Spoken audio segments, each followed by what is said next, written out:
será o segredo dos relacionamentos saudáveis? Será que existe alguma fórmula? Será que aquelas brigas esporádicas são uma ameaça para os namoros e casamentos? Quem responde todas essas perguntas pra gente é o nosso psicólogo Antônio Gomes da Rosa. Seja bem-vindo, Antônio, mais uma vez, sempre aqui ao nosso Ver Mais.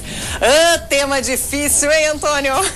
Tão difícil quanto a prática, talvez. Exato, dos relacionamentos. mais ou menos por aí. Pois é, conforme eu falei agora, tem algum segredo para um relacionamento ser saudável e ele conseguir se estender por anos e anos, como a gente conhece, que são os nossos pais, avós, enfim? Exato.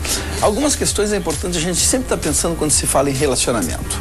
Primeira é a individuação, né? Não existe um relacionamento de duas pessoas sem que uma delas exista, né? As duas precisam existir. Isso é individuação. Dentro da individuação, nós temos as características de personalidade daquela pessoa, as vontades dela, os hábitos dela, enfim, tudo aquilo que seria característico dela, que faz com que ela exista, né? Quando ela se junta, então, ela forma um vínculo com uma outra pessoa, aqui começa a grande engenharia, né? Que é fazer com que a minha maneira de ser, os meus desejos, a minha individuação, a minha autoestima não seja nem sufocada, nem impedida ou interditada, e também que eu não me sobreponha interditando o outro, né? Então, essa não seria... queira dominar, né, Antônio? Esse seria o ajustamento da relação, né? Que não haja um dominante no sentido de anular o outro. Tá, e qual é o maior erro, Antônio, dos relacionamentos para que se leve a separações tão constantes? Então, os relacionamentos, eles passam por questões de ansiedade, as angústias, né? Quando eu entro em angústia é porque eu tenho em mim mesmo faltas, dificuldades de estar dando conta do que seria de fato a minha vontade dentro dessa relação, de como eu estou lidando com a minha liberdade e amando ou sendo amado. Porque o ser humano, ele precisa ser amado, mas ele também precisa de liberdade, né? E a questão do egoísmo. Então o egoísmo nos leva, e o orgulho também nos leva muitas vezes a querermos fazer com que sobressaia uma característica ou uma vontade minha, desrespeitando que o outro também tem uma individuação assim como eu a tenho e quero que seja respeitado. Sempre, é o lance ali que eu falei do domínio, né? Acaba sempre um querendo dominar mais e isso acaba sendo um grande erro depois no futuro. Quando a relação ela se faz em papéis complementares, onde um é dominante e o outro não, e isso até natural, não há ainda aí um conflito identificado, tá? Porque essa característica existe mesmo. Um dos dois pode ser dominante na relação.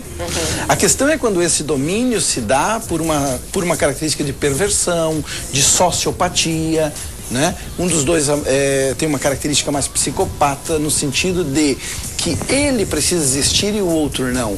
Então, esse é o domínio pernicioso, né? Mas assim, danoso. Antônio, o que a gente também escuta muito é o seguinte, relatos, né? No início era uma paixão, era tudo lindo, era tudo maravilhoso, daqui a pouco aquilo foi se acabando, não tem mais aquela paixão. E por que essa paixão não resiste? Tem como existir paixão durante todo um relacionamento por anos e anos ou não? Isso realmente não tem como. Aí a gente vai para um outro campo quando se fala de paixão, dos tipos dois sentimentos que fizeram com que as relações se vinculassem, né? A gente escuta muito enjoo, me enjoei da pessoa. Exatamente. Então, quando nós temos a alienação, nós temos o encantamento, a paixão e a construção final, que é o amor, e que o amor, muitas vezes, ele não vem com todos esses recheios de loucuras um pelo outro, mas ele tem um certo ajustamento que vai levando essa relação para um todo aí durante a sua vida, né? Agora, o que nós chamaríamos de paixão, no sentido do que tu está trazendo, é mais aquele encantamento ao quadrado, né? Onde a pessoa passa por um tempo entendendo que aquele outro é o sentido da sua vida. E essa pessoa coloca na outra pessoa todo o significado do seu existir, vai para o trabalho porque tem essa pessoa, gosta de fazer as coisas porque fazer tem essa essas pessoa. Coisas que fazia antigamente pela outra pessoa. Exatamente. E aí nós já estamos numa autoanulação e que pode incorrer depois no que nós chamamos de enjoo, tá? Porque isso também tem uma característica de alienação. Alguém se fixa tanto na outra pessoa como sendo a responsável. É a própria pessoa. Ela coloca o outro num lugar de vazio seu, como esse sendo o responsável pelo sentido de eu existir, né? Então está em mim faltando alguma coisa em nível de autoestima, né? De constituição de personalidade, de individuação, que eu coloco esse outro nesse lugar. E à medida em que esse outro vai me frustrando, eu vou passando a não tê-lo mais da maneira como eu tinha elaborado ele na minha cabeça. E é onde eu vou dizendo que eu vou me enjoando. Quais são as receitas para um bom relacionamento? A gente sempre fala em companheirismo, em amizade. Que mais que a gente poderia dizer? Esse é o link completo para aquele relacionamento dar certo. Primeiro é a individuação, que eu estou insistindo muito hoje aqui, porque as pessoas precisam começar a escutar isso e a ver como é que está em si. A individuação é todo o conjunto que te forma em personalidade, em autoestima. E como a pessoa, eu vou até antes da gente continuar essa resposta, como é que a pessoa pode descobrir qual é a minha individuação? Aquela pessoa que já está casada há muito tempo, que nem lembra mais qual é a própria individuação dela. Bom, esse aí nós nem vamos mexer, né, Suzana? Deixa casado por muito tempo, já que não está lembrando. Tá, mas tá meio assim, né? Mas assim, agora aquele que está se questionando, né?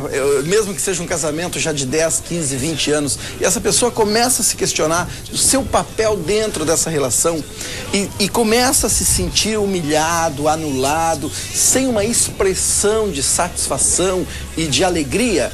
Então essa pessoa, sim, ela tem que começar a buscar o quanto que ela se abandonou, o quanto que ela foi responsável por que a relação fosse e chegasse aonde está, e não começar a culpar o outro. Primeira regra é essa: não entrar direto culpando o outro. Primeiro buscar em si todas as possibilidades de corresponsabilidade na construção desse tipo de relacionamento, que hoje a coloca num vazio, num enjoo, né? No momento em que essa pessoa faz essa busca de auto e corresponsabilidade, ela começa a identificar em si mesmo as características que lhe sobram ou que lhe faltam, né? Para estar dando conta de si nessa relação. Porque com isso eu estou dizendo que não tem mais aquele papo de tampa de panela ou meia laranja. A gente já falou sobre isso, é sempre legal a gente repetir, porque realmente não existe, tá? Isso... A galera acha, qual é a tampa da minha panela? Qual é a metade da minha laranja? Exato, ninguém é por metade, né? Eu tenho que ser inteiro, eu tenho que ser inteiro e o outro inteiro. E esses inteiros que fazem uma nova situação existir, que nós chamamos de relacionamento ou da construção do amor. Quando um dos dois está faltante, dependendo do outro, nós vamos ter alguma dificuldade aí em um futuro breve, ou para um ou para o outro igual, né? Então, o segundo aspecto é o egoísmo, né? No momento em que eu me disponho à construção de uma relação, eu vou ter que ver como é que está a minha questão de flexibilidade. Flexibilidade vem junto com a possibilidade ou não do egoísmo, porque eu só sou flexível quando eu não sou egoísta. Então, a flexibilidade para que essa relação possa um pouco de mim e um pouco do outro. Aí cuidar com o ciúme também. Para que as abóboras, né, possam ir se assentando. Eu ia até deixar o ciúme por último, mas trazemos ele então agora. O ciúme, quando ele é patológico, quando ele é excessivo, ele está em mim, ele não está no outro. Ele não é porque o outro me coloca ciúme, é porque eu tenho essa produção do ciúme em mim, devido à minha insegurança de me sentir merecedor do amor deste. Tá? Muito bem colocado. Então, esse é um dado muito importante também. E por fim, vem dois aspectos, seria o quarto e o quinto, vou falar num só, que é a aceitação e a compreensão. É a capacidade de compreender o outro diferente de mim e a capacidade de aceitar o outro com questões que necessariamente eu não compreenda, né? Mas faz parte do outro. Tá? Então esse conjunto ele tem que ser mexido numa grande panela como uma polenta, né? E fazer com que esses dois diminuam as suas ansiedades e as suas expectativas do quanto eu tenho que estar dando para a expectativa do outro e o quanto que eu quero que o outro seja aquilo que corresponde à minha expectativa. Isso seria um conjunto de respeito. Mais ou menos a receita. Antônio, acho que uma coisa legal a gente abordar também num dos próximos dias é com relação à terapia de casal. Terapia de casal é um tema muito importante. Que é muito legal a gente falar, que até meio que dá continuidade a isso que a gente está falando agora de relacionamentos saudáveis. Para quem quiser aí manter sempre o seu relacionamento em harmonia. Lembrando que a palavra-chave aqui do Antônio é individuação. Respeite a sua individualidade sempre. E terapia de casal, Susan, já começo antecipando aí, agora em 15 dias, dizendo o seguinte: só casais muito corajosos, só um casal muito corajoso consegue vir à terapia. E o porquê vai ser respondido daqui a 15 dias no nosso quadro Comportamento. Gente, passando os contatos do psicólogo Antônio Gomes da Rosa. O telefone é o 3340-2400.